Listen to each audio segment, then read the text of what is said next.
A partir de agora, visão do momento. Informação e credibilidade. Falando de política, economia, saúde, educação e segurança pública. Mediador Dr. Ramon Butti. Visão do momento. Só aqui. Estamos aqui hoje em mais um programa Visão do Momento. Recebemos aqui hoje o Dr. Breno Lintz, meu amigo, promotor de justiça, hoje atuante no Juizado Especial Criminal, já foi promotor das varas criminais, promotor eleitoral, entre outras atividades, junto ao Ministério Público. Então, Dr. Breno, seja bem-vindo aqui aos estudos da Rádio Visão, receba os meus cumprimentos pelo seu trabalho e os meus respeitos e a minha amizade e consideração. Visão do momento. Dr. Breno, já iniciarei uma pergunta a respeito das atividades do Ministério Público Estadual, para esclarecer aos ouvintes que compete ao Ministério Público fazer em defesa do cidadão como fiscal da lei. Bem, o Ministério Público, na verdade, ele é um fiscal da lei em favor da sociedade. O que tiver de errado, o que tiver transgredindo uma norma, você procura o promotor de justiça para que ele tome a iniciativa que visa consertar aquele ato praticado em desacordo com a lei. Praticamente o promotor é isso. Então, quando a sociedade precisa, vamos dizer, na área coletiva e na área de direito difuso, de avaliar uma situação em que há um aumento na energia elétrica, que há um aumento no fornecimento de água, estou falando de valores, você procura o Ministério Público, o promotor específico desse caso, para que ele avalie se houve alguma irregularidade naquele aumento, naquela distribuição que está sendo feita na cidade, e essa é a função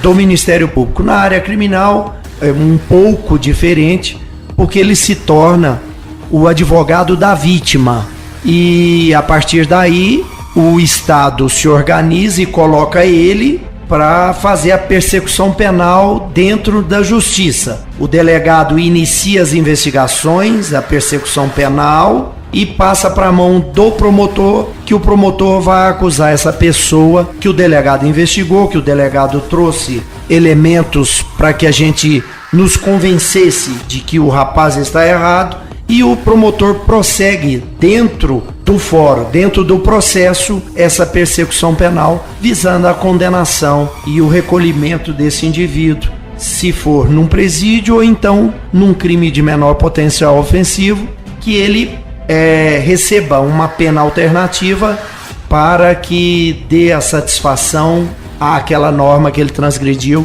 e que traga à população esse esclarecimento, essa verdade do que foi o processo. É mais ou menos isso. Visão do momento. Aqui em Uberlândia, Dr. Breno, são quantos promotores? Eu sei que existem áreas de atuação diversas, entre cada um, divididos, né? Nós temos o promotor que é o responsável pelo patrimônio público, o promotor da saúde, do meio ambiente, os promotores criminais, do controle externo das polícias, né? O promotor do GAECO. Eu gostaria que você especificasse o que faz cada um deles. Bem, hoje nós estamos mais ou menos com 26 promotores. Está assim distribuído. Nós temos um para patrimônio público, nós temos um para o consumidor, nós temos um para a saúde, nós temos um para a questão tributária, nós temos um para idoso deficiente e acompanhamento da atividade externa da polícia. Essas são as áreas que a gente considera de direitos difusos, então qualquer coisa que diga respeito a isso e que esteja afetando a população como um todo, essas pessoas serão procuradas para que elas tomem a atitude necessária para a recomposição da ordem dentro dessas áreas. Além disso, nós temos 5 da área de família, nós temos 1 da área civil, nós temos 1 da área de execução penal, nós temos 8 da área criminal, 2 do Tribunal do Júri. É assim distribuída a área. Tribunal do Júri hoje em Uberlândia, Ramon, tem um problema sério porque está um número bastante alto de homicídios que ocorrem na cidade e um só promotor não daria conta, como também um só juiz não dá conta. Infelizmente, antes de transferir o fórum para o novo fórum que está sendo construído ali no Tibere, nós não teremos uma reformulação da área criminal dentro da justiça. Então vai tocando o problema com apenas um juiz, sendo bastante prejudicada a população de uma forma geral, porque não se tem estrutura para o judiciário, não se tem estrutura para a polícia. A polícia militar também é um pouco comprometida com o número de membros, de soldados que ela tem, se comparado com cidades do porte de Uberlândia. Nós estamos muito aquém, a Polícia Civil também muito aquém do que deveria ser essa cidade de Uberlândia. Visão do momento. Pois bem, doutor Breno, com relação especificamente à área de saúde, eu sei que não é a sua área de atividade, nós temos visto hoje uma crise, né, na área de saúde, principalmente no atendimento dos UAIs, dos pronto-atendimentos, uma epidemia de H1N1, pelo menos que está sendo propalado, né, e além da questão do Zika vírus. Você tem conhecimento se o promotor, que é o Dr. Lúcio Flávio, que eu pretendo até trazê-lo aqui para a gente conversar a respeito, se tem sido feito se isso tem sido trazido à tona lá no Ministério Público para ser discutido ou é afeto ao Ministério Público Federal? Bom, essa questão da saúde sempre estão atuando juntos, o Kleber e o Lúcio Flávio. Atuando juntos por quê, Ramon? Alguns remédios, algumas autorizações e algumas deliberações partem do município, do estado ou da União. Então, quando se diz respeito ao assunto da União, o Dr. Kleber está presente e o Lúcio está presente nos assuntos que dizem respeito ao município e ao estado. Mas eles estão sempre atuando juntos, tentando, vamos dizer assim, consertar uma coisa que está bastante difícil. Hoje em Uberlândia a saúde é uma calamidade pública, muitas pessoas estão morrendo por falta de atendimento, as pessoas necessitam desse atendimento. Os promotores vão atrás de procurar saber os problemas que têm acontecido, que está um atraso no recebimento dessa pessoa que sai de uma UAI para ir para um hospital com capacidade de fazer o atendimento naquela necessidade ali dele, e eles não têm assim obtido êxito porque o caos está geral. Então eles propõem a ação, eles conseguem na justiça essas transferências, só que o tempo que está se levando para fazer a transferência, e isso é de responsabilidade da administração, não tem dado respaldo necessário, não tem atendido às necessidades da população, e muita gente tem morrido, Ramon, por causa disso. Eu estou com alguns processos para avaliar a questão de omissão de socorro, porque a pessoa não é transferida e morre na UAI, ou é transferida, chega no hospital, só que já chega com o quadro debilitado, comprometido e acaba morrendo 1-2 dias depois, e eu não sei aonde a gente vai parar. Por quê? O Sistema Único de Saúde repassa para o município um valor muito aquém do que é necessário para atender Uberlândia como cidade polo. Porque a gente tem visto gente do sul de Goiás trazer para Uberlândia, de todo o Triângulo Mineiro trazer para Uberlândia, até do norte de São Paulo trazendo para Uberlândia. É uma coisa crítica, porque a cidade não comporta, e nessas cidades menores a administração pública não se constrói o local adequado, o hospital adequado para atender pessoas dessas cidades menores. Então vem parar e desaguar tudo aqui em Uberlândia. Visão do momento. Visão FM. Uberlândia, como cidade polo, né, traz esse encaminhamento de doentes de todas as cidades. Eu deparei com isso, inclusive uma das situações em que eu atuei no inquérito que eu fui presidente foi numa questão de omissão de socorro, e em que houve uma demora em se atender um paciente no Hospital de Clínicas da Universidade. O cidadão acabou de falecer na entrada e posteriormente ele foi recolhido para dentro das dependências, que caracterizou tecnicamente a omissão de socorro, né? e os médicos acabaram por ser condenados. A gente não está se vangloriando disso de maneira nenhuma, mas pelo contrário, nós queremos um sistema de saúde que funcione, um sistema de saúde que esteja realmente à altura da nossa sociedade, seja ele em Uberlândia, seja ele em qualquer lugar do nosso país. Mas é importante você trazer essas informações para nós, principalmente da atuação do Ministério Público. Eu acho de suma importância, de maneira que a população entenda como o Ministério Público trabalha, Especificamente tratando sobre o Tribunal do Júri, que você citou, que essa organização do Judiciário, do aparelhamento lá das condições para a realização de sessões do Tribunal do Júri. Quanto tempo leva para ser julgado um cidadão acusado de homicídio? Visão do momento. A informação no seu rádio. Ramon, quando ele está preso e não há recurso para o tribunal, seguramente leva uns 6 meses a 8 meses. Agora, se não houver prisão do indivíduo, quando não tem recurso, em 8 meses ele é julgado. Quando há um recurso, você coloca 1 ano e 6 meses aí, porque vai para o tribunal, ele continua preso, e aí quando ele volta vai ser 1 ano e meio para ele ser julgado. Agora, o problema de Uberlândia são o número de homicídios em que o indivíduo não é preso em flagrante. Hoje, as pautas estão ocorrendo, Ramon, exclusivamente de indivíduo que foi preso em flagrante. E os que não foram presos em flagrante, tem muitos processos que são de 15 anos atrás, de 20 anos atrás, e que hoje não traz um resultado prático, julgamento nenhum. Porque a prova que traz para um processo agora já está contaminada pela imprecisão, porque um testemunho hoje de algo que você viu há 15 anos atrás já vai distanciar bastante do que foi escrito anteriormente. O jurado vai analisar o que ele está ouvindo hoje, não na época do crime. Então fica bastante comprometido.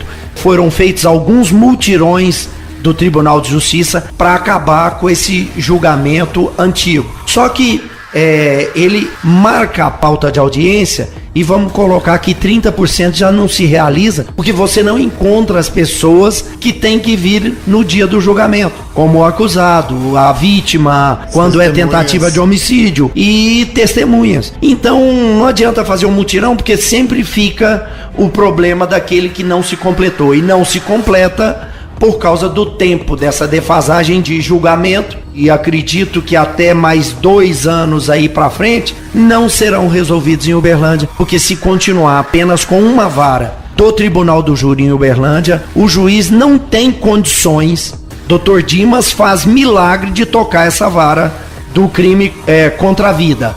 Ele tem várias obrigações, todos os crimes que estão acontecendo, ele faz a instrução do processo, e todos os crimes que já terminaram a instrução, ele faz o julgamento pelo Tribunal do Júri. Hoje em Uberlândia, morrendo 180 pessoas por ano, a preparação de um processo que leva-se 30, 40 dias do inquérito para se transformar em processo. E aí vamos colocar mais uns 90 dias para ouvir. Você imagina, nós estamos com coisa de 20 anos atrás, de 15 anos atrás, e novos entrando. Isso aí não vai ter solução prática a curto prazo de maneira alguma, só quando criar mais 1 ou 2 varas do júri em Uberlândia. Visão do momento. Ok, doutor Breno, agora faremos um breve intervalo e voltaremos em seguida com Visão do Momento com o doutor Breno Lintz. Visão do Momento, segurança, economia, saúde, educação e política. Visão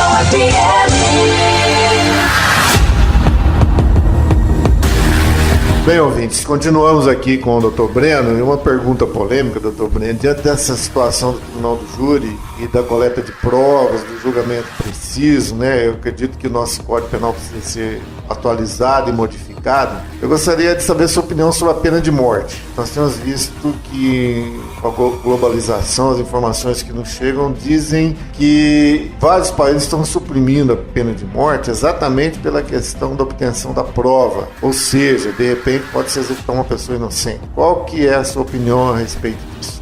Visão do momento. Bom, É uma questão polêmica porque às vezes a gente emocionalmente emite, vamos dizer assim, algo de muito pessoal e foge um pouco da condição de profissional que atua nessa área. Eu, pessoalmente, Breno, eu sou a favor da pena de morte. Eu, como promotor, tenho algumas dúvidas de como isso poderia ser montado de uma forma a não prejudicar o inocente. Então, é difícil falar sobre isso. Mas eu acredito que alguns crimes que acontecem no Brasil deveria ter sim pena de morte, porque aquele indivíduo não está nem apto a voltar ao convívio em virtude do mal causado a toda a sociedade. Esses dias atrás nós vimos um indivíduo que estuprou e matou uma criança de 1 ano e meio de idade.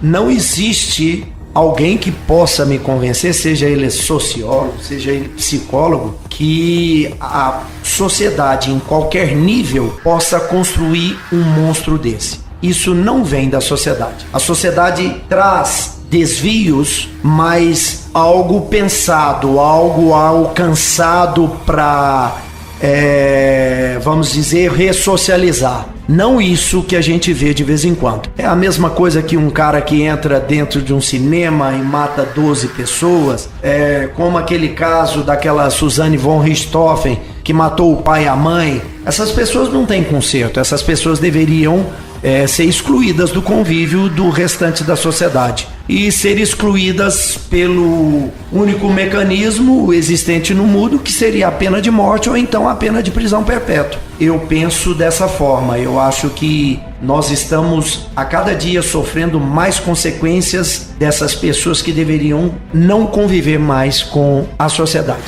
Visão do momento. Só aqui. Visão 98. Exatamente, doutor Breno.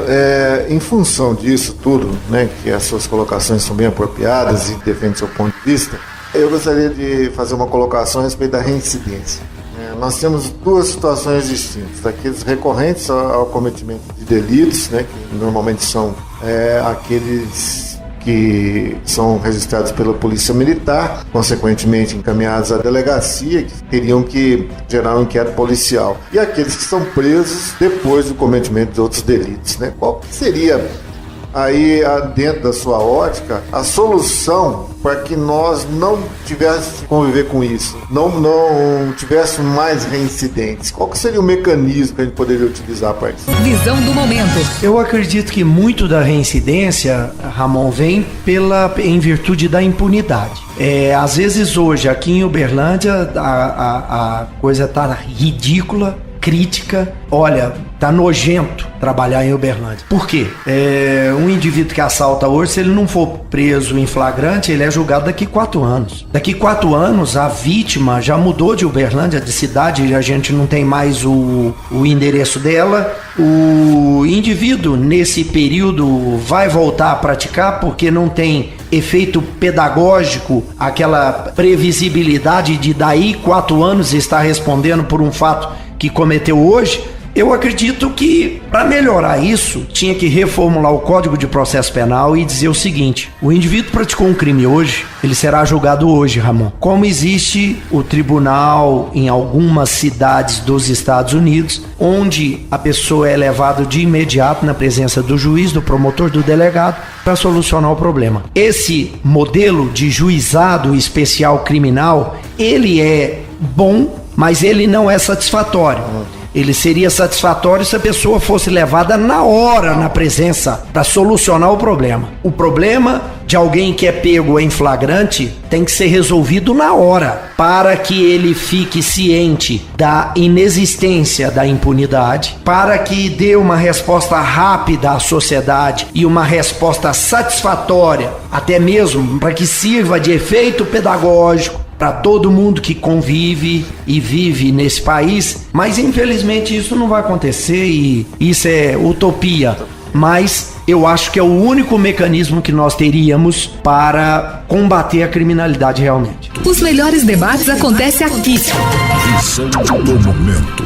Bom, especificamente doutor Breno, com relação à sua atividade lá no Juizado Especial. O advento da Lei 9.099, ela trouxe uma expectativa de que haveria de ser cumprido esse protocolo da apresentação imediata do indivíduo que comete ou que teria cometido crimes de pequeno potencial ofensivo diretamente ao promotor e ao juiz, de maneira que ele fosse apenado ali naquele momento. E isso, na verdade, acabou não acontecendo. Então, é inerente à sua função atual lá no Juizado Especial Criminal, quantos procedimentos são levados diariamente à sua promotoria? Né? O que acontece com esse cidadão que é levado a pequeno potencial ofensivo? Porque se ele é ali levado e nada acontece, ou se ele é apenado com uma cesta básica ou paga uma multa, o que geraria de compromisso dele com a sociedade em não cometer outros delitos?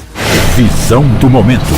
Bom, Ramon, hoje a Polícia Militar e Polícia Civil encaminham ao juizado, acredito eu, de 40 a 60 ocorrências por dia. De 40 a 60, acredito eu, se não for mais. É porque é um número que eu não tenho na cabeça, o Marco Aurélio teria melhor esse número que eu. Mas, vamos lá. São 60 audiências que ocorrem lá diariamente. 60 audiências preliminares, que são aquelas em que a pessoa comete a infração na rua, é levado na delegacia, o delegado lavra o TCO, que é o termo circunstanciado de ocorrência. Esse TCO veio para substituir o inquérito policial, porque ele é mais simplificado para dar maior celeridade, e depois que ele formaliza esse TCO, ele mesmo, o delegado, já tem o controle de marcar o dia da audiência. Por quê? Quando a pessoa é levada na presença do delegado, assina um termo de compromisso de comparecer perante a autoridade judiciária, e esse termo de compromisso é controlado pelo delegado. Pois bem, se são 60 audiências por dia e mais algumas que são de instrução, eu acredito que até mais de 60 chegam no juizado diariamente. Eu não vejo com bons olhos o aumento das ocorrências em Uberlândia e a estagnação do Poder Judiciário, que não cresce, que não se estrutura fisicamente de forma correta para atender essa demanda, porque essa falta de estrutura e essa situação acabará gerando a impunidade e, em consequência disso, um maior índice de criminalidade. Eu queria que fosse, como é dentro de uma delegacia de polícia, um judiciário, porque na delegacia de polícia chega-se às 2 da manhã. Teria que se chegar na justiça às 2 da manhã. Teria que chegar no Ministério Público às 2 da manhã. Porque aí sim a gente teria completado todo o caminho de avaliação, coleta de provas, acusação e julgamento num mesmo dia. Acredito que isso combateria significativamente a questão da criminalidade. Exatamente. Porque se o indivíduo que vê uma resposta rápida do Estado, na segunda vez ele pensa 2 vezes. Exatamente. Só que se chega lá, não, eu vou assaltar, mas é daqui 4 anos que vai ter minha audiência, eu vou assaltar de novo. Visão do momento. Segurança, economia, saúde, educação e política. Visão do momento. Com o mediador, Dr. Ramon Butti, convidados.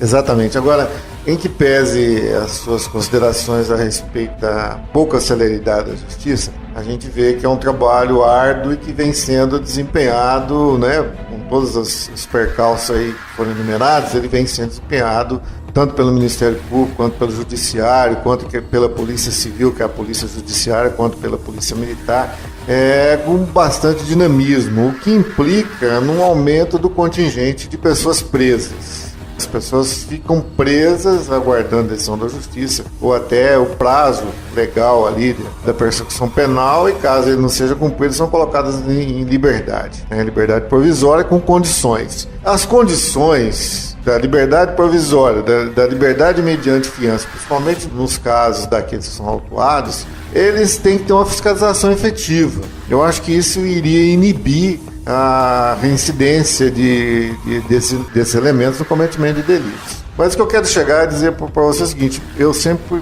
fui muito atento a essa evolução, né, da nossa sociedade, que caminhou por um encarceramento que extrapola, no meu entendimento, todos os limites que a população deveria ter proporcionalmente às pessoas de bem.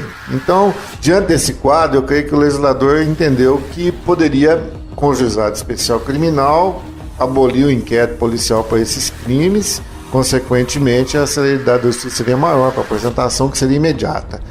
Eu tenho uma ideia, Breno, gostaria que você pudesse analisá-la dentro do seu contexto diário aí, né, como membro do Ministério Público. Eu penso que essa persecução penal deveria iniciar no momento da apresentação do cidadão conduzido pela Polícia Militar ao delegado, que deveria ser chamado juiz de investigador, né, e que daria lá já na presença do Ministério Público para oferecer a denúncia, não, esse cidadão aqui vai ser autuado por decisão do promotor de justiça. E ali sim, já com a presença do advogado e das testemunhas, do condutor, já iniciaria a persecução penal, favorecendo então a aplicação da justiça a um juiz togado, que eu chamaria de juiz da sentença, né? Para que ele, com base no que ele receber, já oferecesse aquela sentença de imediato. Eu creio que a gente precisava de fazer uma reformulação total nesse sistema. E diante dos percalços que a gente vê aí, que passa o nosso país, e enquanto cidadão, a gente percebe que hoje, dentro da nossa comunidade, nós temos uma sensação de insegurança. E isso é muito ruim. Visão do momento.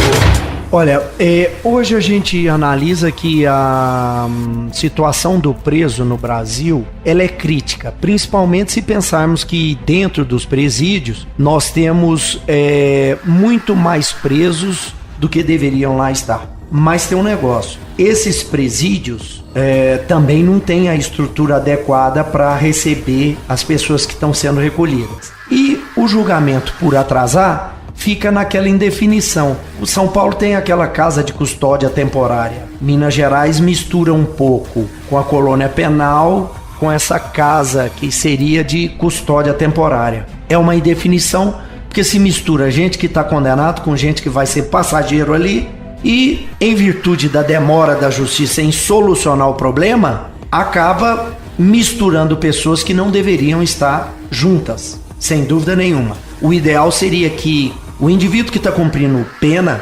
cumprisse individualmente e sozinho dentro de uma cela, para que ele não tivesse contato principalmente com outra pessoa que transgrediu a norma, porque uma conversa entre esses dois não vai ser nada agradável para a própria sociedade, que eles vão pensar em reincidir, em fazer de novo o que levou eles até essa prisão. Mas vamos lá, hoje tá para iniciar uma situação, ao invés de se mudar uma estrutura por completo, mudar um código de processo penal por completo, eles começam a querer enxugar gelo. E o Conselho Nacional de Justiça diz que vai ter uma audiência de custódia temporária. Bom, essa audiência de custódia vai ser o seguinte: todos os dias, todo mundo que for preso passa pelo juiz e pelo promotor para ver se essa pessoa continuará presa ou não. Sem dúvida nenhuma, Ramon, que a presença do juiz e do promotor olhando para a cara do indivíduo e vendo o argumento dele do que aconteceu, juntamente com o delegado e com os policiais que prenderam esse indivíduo, bastante significativo para que injustiças não sejam cometidas no seguinte sentido: o policial militar prende, o delegado tem uma dúvida, em virtude disso ele mantém o indivíduo preso. O delegado ficou na dúvida e esse indivíduo vai ser levado ao conhecimento do caso para o promotor e para o juiz uma semana depois, 3 dias depois, e o promotor e o juiz não vendo a cara do indivíduo, entendendo, bom, o delegado que esteve lá presente entendeu que ele deveria continuar, vão continuar com ele preso. Eu acho que uma melhor análise pode ser feita, porque se o dia é de dúvida para o promotor, talvez o delegado vá chamar a atenção de algo que seria a solução do problema, como também o juiz poderá chamar a atenção para que essa persecução siga um caminho que vá facilitar o julgamento e que menos injustiça possa acontecer. A convicção dele foi formada ali na audiência, então poderia sair uma sentença simplificada em que ele falasse: está condenado a 5 anos de prisão. Por quê? Os antecedentes são péssimos a vítima reconheceu ele, o fato realmente aconteceu, ele não trouxe justificativa para o processo para dizer que ele não estava presente no momento da prática do crime, na verdade foi ele que aconteceu. Esse é o convencimento do juiz. Se saísse dessa forma a sentença, talvez aceleraria, sem dúvida nenhuma, o processo e menor impunidade nós estaríamos convivendo. Visão do momento, segurança, economia, saúde, educação e política. Visão FM. Doutor Breno, infelizmente o nosso tempo acabou, né? Espero recebê-lo aqui em outras oportunidades para que possamos continuar esse assunto, né? É importante para a população ser informada e entender qual é o processo da justiça, a atividade do Ministério Público, da própria polícia. Então, eu quero agradecê-lo, né, com muita sinceridade, a sua vinda aqui, né, para trazer essas informações aos ouvintes da Rádio Visão, nesse programa que nós iniciamos e esperamos que ele tenha receptividade e possa realmente trazer auxílio a todos aí da nossa querida Uberlândia. Eu agradeço a você, Ramon, um grande amigo durante todo esse tempo que estive aqui em Uberlândia como advogado, como promotor, você iniciando na delegacia aqui em Uberlândia. É muito bom revê-lo, muito bom saber que você está de volta. Aos ouvintes, um abraço e até uma próxima oportunidade. Ouvimos aqui o Dr. Breno Lintz, promotor de justiça do Juizado Especial Criminal, com o nosso Visão no Momento. Você ouviu na Visão. Visão do momento. Só aqui. 98,7. Visão FM.